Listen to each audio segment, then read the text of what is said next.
Solo un 6% de los chilenos dedica tiempo a actividades de voluntariado, según un sondeo realizado por la Fundación Trascender y Adimark.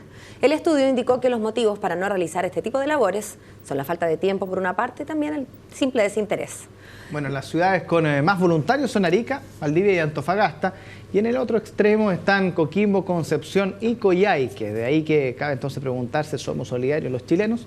Bueno, queremos conversar sobre este tema. Nos encontramos con la directora ejecutiva de la Fundación Trascender, Consuelo Alver. Aquí le damos la bienvenida. ¿Cómo está? Hola, Consuelo. Hola. Buenos días. Buenos días. Ahora uno empieza a desglosar la cifra y hay un 29% que lo hace o que no lo hace en realidad por desinterés, que no le interesa como ser solidario. ¿Es una cifra que sorprende o no? ¿O está dentro de las estadísticas? Mira, yo creo que no es una cifra que en el fondo nos sorprende. A mi parecer es una cifra baja, pero que también tiene relación con que cuando uno tiene desinterés también tiene desconocimiento, o por lo menos esa es la reflexión que hacemos en Fundación Trascender. Desde ese lugar, yo creo que las organizaciones sociales tenemos una invitación importante para poder dar a conocer formas de generar solidaridad desde el voluntariado, desde el apoyo de donaciones o como a cada uno le acomode. Desde ese lugar creo que uno debiese tener un background de ofertas que permitiera que cada uno desde su ritmo, desde sus tiempos, pudiera tener un acto solidario con el país y con aquellos que viven en marginación. Consuelo, yo me pregunto cuánto influye la desconfianza. Sabemos por estudios que nos comparan en los niveles de confianza con otros países de Latinoamérica, como por ejemplo el Latino Barómetro, en que Chile es uno de los países donde la desconfianza interpersonal es más elevada que en los demás países de la región. Eso por un lado, y por el otro, escándalos que han surgido a propósito de ciertas instituciones. Yo recuerdo una en la que yo era socia, por ejemplo, por años, que llegaba a la revista, me llamaban por el cheque, y que uno se entera que el Perla se estaba comprando autos y no tenía ninguna. Entonces, ¿hasta qué punto la desconfianza, tanto concreta en ciertas instituciones o en el hecho de una institución que no sea demasiado conocida, además de la desconfianza general que hay entre nosotros los chilenos? O sea, yo te diría que uno de los factores más relevantes con respecto a dejar de donar, a dejar de hacer voluntariado y a dejar de preocuparse por el prójimo, no tan cercano, sino en el mundo más público, ¿sí? Yo te diría que hoy día, según la encuesta, el 45% de la población tiene desconfianza con organizaciones sociales. O sea, imagínate con instituciones formales o del área pública, privada, etcétera. Yo te diría que ese es el eje central de hoy día que hace que las donaciones disminuyeran, que hace que la gente que haya disminuido de un 11% en 2012 el voluntariado a un 6% hoy día. ¿Y cómo influye, Consuelo, el hecho de estos match que se hacen entre alguna empresa de retail o alguna farmacia y alguna institución?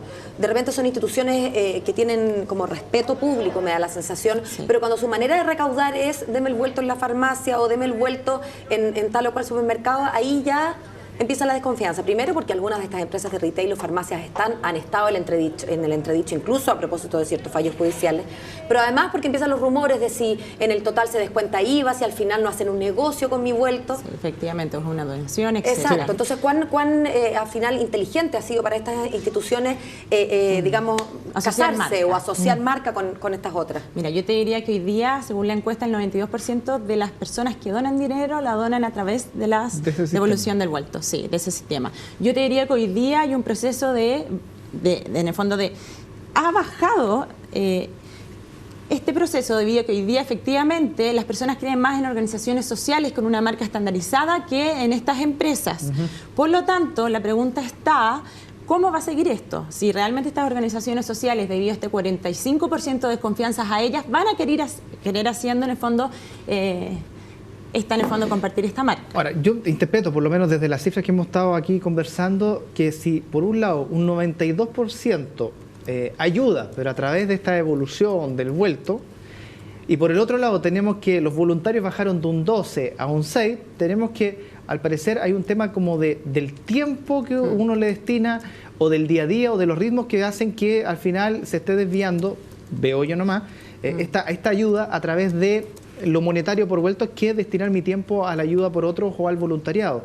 Desde ese punto de vista, entonces, si es que está esa disminución, ¿cómo se puede trabajar o cómo se puede reencantar para, sabiendo los ritmos de vida que tenemos todos, volver a recuperar el porcentaje y de ahí a pegar un salto mayor, quizás el trabajo del doble? Mira, yo te diría que ahí hay un tema importante. ¿Por qué? Porque en el fondo tiene que ver con la concepción de la pobreza que tenemos hoy en Chile. Hoy día las políticas públicas creen que la pobreza tiene que ver con una carencia económica y no con otros factores multidisciplinarios, por así decirlo. Entonces, frente a esa concepción general, ¿qué hace uno para superar la pobreza, por ejemplo? Dona dinero. Por lo tanto, eso responde a por qué hoy día hay más donaciones de dinero como una forma alternativa de superar la pobreza y por qué el 6% del voluntariado está. Te fijas, en el fondo, si yo tuviera una concepción de pobreza más integral, que tiene que ver con la marginación, que tiene que ver con la carencia de oportunidades de tener conocimientos, que tiene que ver con la carencia de movilización social y con millones de mitos que tienen algunos frente a otros, probablemente habría más gente que quisiera hacer capacitaciones gratuitas, hacer voluntariado, porque el voluntariado supone un encuentro de dos personas que tienen rostro, una cercanía. Entonces, cuando hablan de la carencia de tiempo, yo te diría que a nosotros como organizaciones sociales nos falta decir, oye, tú puedes hacer voluntariado desde tu medida, desde tu profesión. Siempre hay tiempo. Tenemos tiempo para ir al gimnasio, tenemos tiempo para ir a un after office a tomarse un café, o qué sé. Siempre hay un momento, diría yo. Consuelo, ¿será finalmente que nuestra, digo como chilenos, sentido de solidaridad tiene más que ver con la caridad y no tanto con el sentido de justicia? Efectivamente. O sea, ahora tenemos luces de eso. El 2013 aumentó como, en el fondo, ¿por qué hacer voluntariado? Subió a un 30%, que hoy día la gente lo hace por pensar en una integración social. Y disminuyó por ser un país más solidario. Eso nos da luz y esperanza de que en el fondo las personas cuando hacen voluntariado debiesen hacerlo, y esperamos, desde la justicia. Ahora, esto no quiere decir que yo invalide todas las otras acciones o motivaciones, pero a mi parecer la caridad debiese venir luego de la justicia, o sea, cuando ya tenemos un plano, un piso común. Muchas gracias, Consuelo, por venir a hablar de este tema tan interesante. A ustedes, gracias. Buen día.